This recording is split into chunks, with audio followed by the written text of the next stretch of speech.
We talked about this case and wanted to bring it to your attention. It's 4 hours ago. Here we go. Her grandmother, and she was recently in a court for a change of plea hearing. 14-year-old Sophia Koval was charged in May in the beating death of her 79-year-old grandmother, Kavina Koval. Now, according to the arrest report, Koval's father left his daughter with his mom while he went out with some friends, and when he returned, he found his mom unresponsive on the floor with abrasions all over her neck and bruising to her face, her arms, and her legs. Now, Koval's father went on to say that the teen had told him that her grandmother scratched her and that she struck her back in self-defense. Let's go in now to the start of that change of plea hearing for Sophia Koval. What? I think we just watched this and she took it. Did I? Yes, Your Honor. All right. How did it change? Cole's father was attempting to call my office yesterday, reached my assistant. Is he present? Yes, sir. Put your hand up real quick. Hi. I can't talk to anybody about a case. So, although my assistant was trying to give you the very polite way of he's unavailable, I am legally not permitted to speak to anybody about a case without it happening in court in front of everybody. So I can't take your call. I can't take their calls. I just can't do it. I lose the fair and impartial part of the equation. So understand, sir, that mechanism is not available. It sounds sometimes like it would be easy to do that, but it's just not there. So I wasn't trying to blow you off, and I certainly wasn't working a half day. I just can't take your call, and my assistant was trying to give you the polite.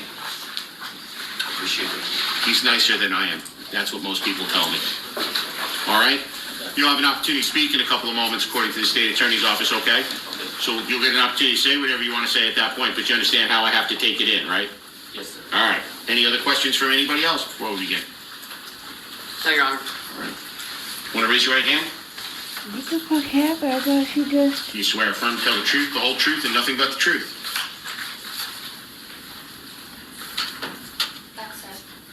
Yes, sir. Thank you. Put your hand down. Would you tell me your name and spell your last name?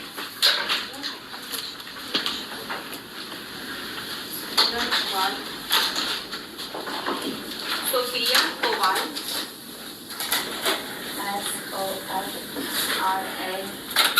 Sofriakoval. Sofriakoval.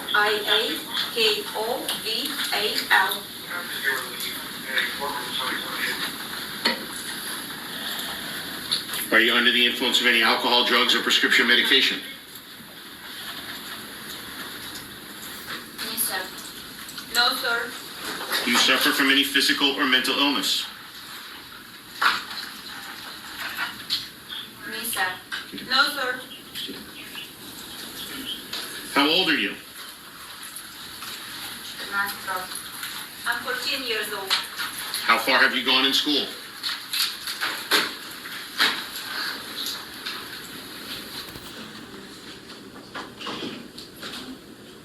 Do you mean my total education? Yes, ma'am. Right now, зараз відповідний клас. Я йду. Right now I am in 9th grade, so 9 years of school. Can you read and write the English language? Yes, sir. I asked because I have a plea form here written in English.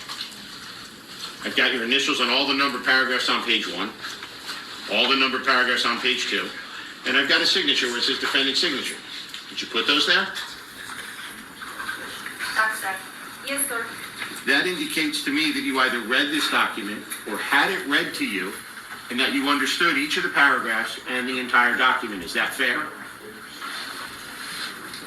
Так, sir. Yes, sir. If you had any questions about this document, did you ask your lawyers? I thought she took the plea deal of gonna go to Did the... they answer all your questions to your Asylum. satisfaction? Так, sir. Whoa, what happened? Do you have any questions for me about what this document contains, what the charges are, and the rights you're giving up?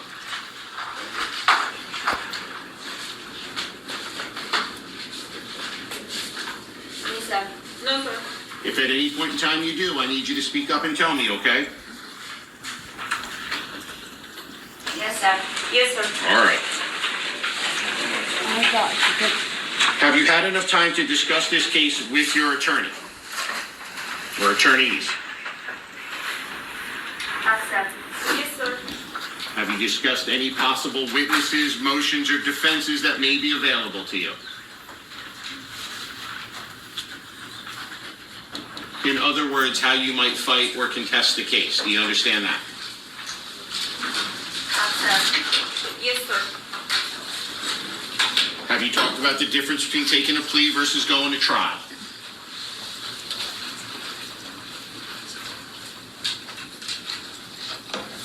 Accept. Yes, sir. The benefits of taking a plea versus the benefits of going to trial? I'm gonna speed this up a little because I could have swore. Accept. Yes, sir. The drawbacks of taking a plea versus the drawbacks of going to trial. Accept. Yes, sir.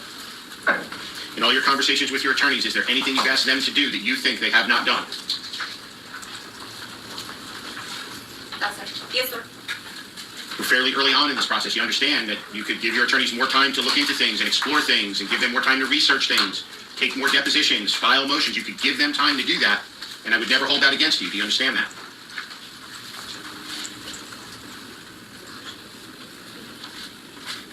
Accept. Yes, sir. But it's my understanding you want to give up all those rights and you want to go forward with the change of plea today. Do you understand that? Accept. Yes, sir. Do you understand that by going forward with this change of plea today, you are giving up certain constitutional rights? So is she giving up the plea? Accept. Yes, sir.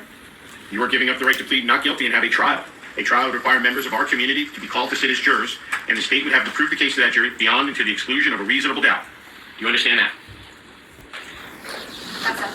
Yes, sir. They do that by calling witnesses and presenting evidence. Do you understand She admitted to killing her grandma. She was going to take a plea. The last thing that we watched was her plea.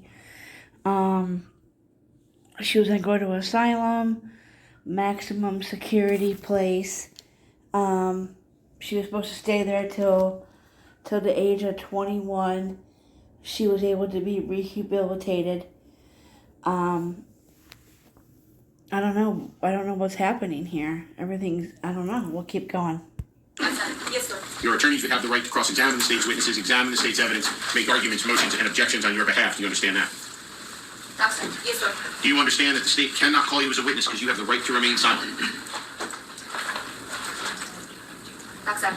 Yes, sir. Do you understand that your attorney would have the right to call witnesses on your behalf, present a defense, and make an argument based on that defense? Accept. Yes, sir. And if you wanted to participate in testimony, but you're giving up all these rights, taking a plea today, but we haven't talked about what you're charged with and what you're pleading to. Do you understand what you're charged with? Accept. Yes, sir. You are charged with 1 count of manslaughter. It is a second-degree felony. It is punishable by up to 15 years Florida State Prison. Do you understand that? Wow. Accept. Yes, sir. According to the Criminal Punishment Code score sheet I have here in front of me, you score 111 months at the bottom of the guidelines. That's just under 10 years in prison at the bottom. Do you understand that? Wow. Accept. Yes, sir.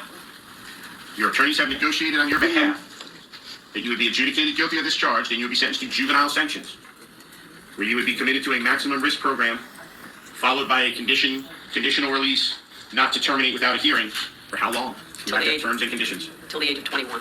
And that would be in place until you turn 21. Do you understand that? Be up to 3 years. Yes, sir. So, It would be determined by hearing. And Judge, I'm sorry, the correction is she would be adjudicated delinquent, not guilty. The program is up to 36 months, Your Honor. Wow. sorry, it's been a long time since I've seen juveniles. Yes, sir. The length of stay is determined by the Department of Juvenile Justice and Ms. Koval's performance in the program. So they will then recommend when she would be released, to Your Honor. Ms. Koval, do you understand that you could be in this program for up to 3 years until juvenile justice determines that you have satisfied their requirements?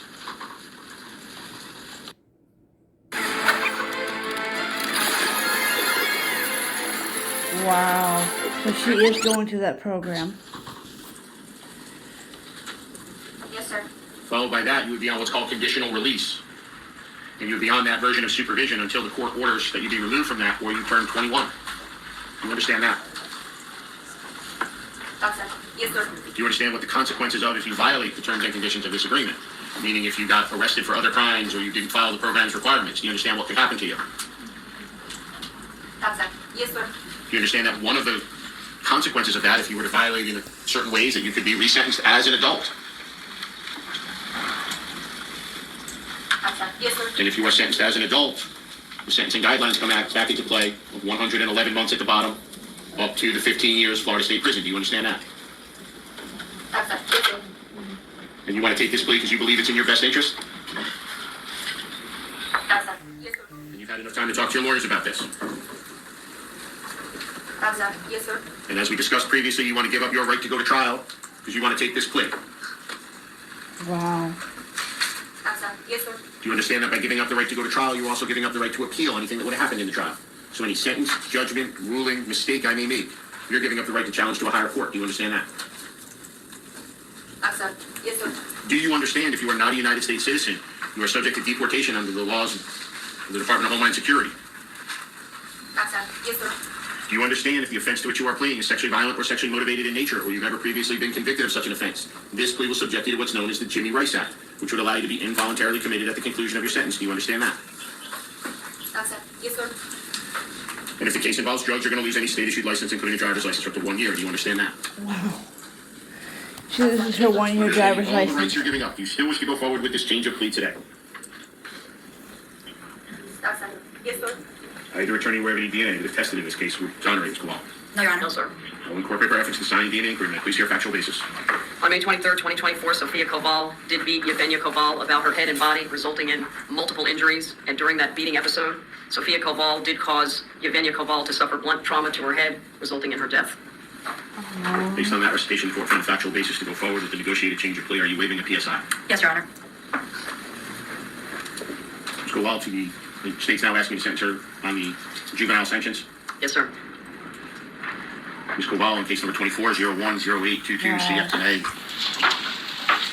You have the right to plead not guilty and go to trial like we talked about. You can plead guilty where you say you did it, or you can plead no contest.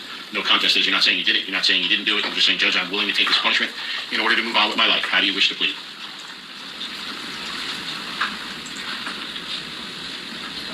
No contest. Agreement of the parties, the court will accept your plea of no contest. I find you to be alert, intelligent, you understand the nature of the charges and the consequences entering into your plea today. I find you have made an informed decision with the advice of counsel. So she's going in the juvenile justice system's maximum risk program for up to 3 years, followed by conditional release until she reaches the age of 21. There's so much more to this story. We're going to hear all about it coming up. Don't go away. Tonight on Court TV, these are the big to say the with Vinny Politan. She was charged as an adult for the death of her 79-year-old grandmother. Her grandmother bludgeoned to death back in May in Lauderdale Lakes. Now, Sophia Koval has struck up an agreement with prosecutors. She's pleading no contest here, and there are going to be a lot of things she's going to give up. Her right to an appeal. She's waiving her right to a pre-sentencing report for this agreed-upon sentence where she's going to go into this juvenile system maximum risk program. And you're going to hear a very emotional plea about why the deal for this child. I'm sure you can imagine she's got some problems. She's got some issues, some mental health difficulties. Her mother was back in Ukraine when she came here to America and really struggled with that, struggled with problems at school, struggled with mental health challenges. And these were things that her father, you're going to hear him acknowledge, were some red flags, put in an impossible position with his mother being the victim and his daughter being the defendant. Let's go back in and listen to some more. Constitutional rights that we discussed. So while before we go on to anything else, do you have any questions, any concerns, or anything you don't understand about what has happened? Yes, sir. No, sir. Before the court closes sentence, the state wish to call any witnesses or present anyone. Yes, Your Honor. Mr. Koval, Vladimir Koval. Come on up, sir. You're going to stand right over here to the right of the prosecutor, okay? Oh, here comes her daddy. Are you calling him as a witness, or is he just making a statement? He's just making a statement, Your Honor. He'd like an opportunity to speak on the record. No problem. Mr. Koval, what I'm going to ask you to do. I know in a lot of courtrooms and a lot of places, people feel the need to turn and talk to other people. Everything you say should be directed at me, towards me, and to me, not to anybody else in the courtroom. Does that make sense? Yes, sir. All right. I'm going to assume that's actually your mom? Correct. Okay. What would you like to tell us? First of all, I want to use this opportunity to give thanks to my family, my friends, community, who helped me in that difficult time to handle the murder of my mother, like my daughter. It's a terrible, unexpected event. Broke our soul, our feeling. We lose the peace. We lost our relationship. And here today, I to testify that hope that the judgment will give a chance to my daughter to assess, realize my mistake, and correct our future life. I appreciate the opportunity. And to begin, I would like to, in good memory for my mother, I would like to speak her character, what she was, and to the moment when she passed away.